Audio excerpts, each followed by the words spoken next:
New York City has announced that it is terminating Trump business contracts after the Capitol riots. Reports say the decision made by Mayor Bill de Blasio was meant as another blow to the Trump name in New York. For reaction, Joe Borelli is joining me, New York City Councilman, joining us live.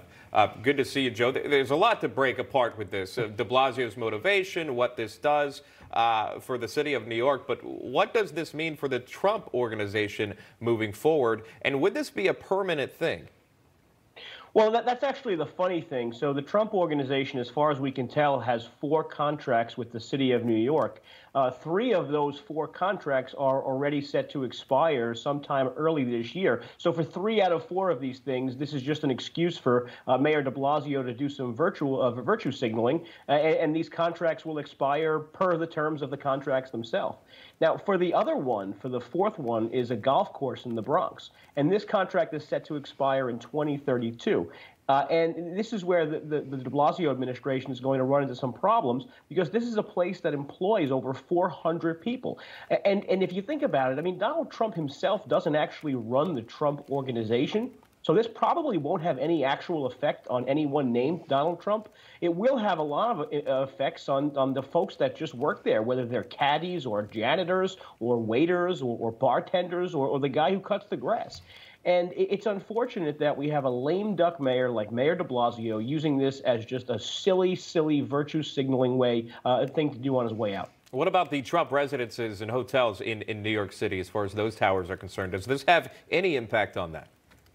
No. And frankly, I mean, there's nothing precluding the Trump organization from bidding on these 3 contracts that are going to expire again. I mean, there's really no way to prevent any particular organization from answering a request for proposal, otherwise a legal mechanism of getting a vendor to do a thing. It just goes without saying that this is a guy, Mayor de Blasio, who has such few accomplishments as mayor of New York City that he's struggling to do these little things to get whatever favorable press he can get from the left. It's unfortunate, and the real irony again is that this really won't have any effect on anyone named Donald Trump. I want to ask you about Governor Cuomo here, staying on topic of New York here.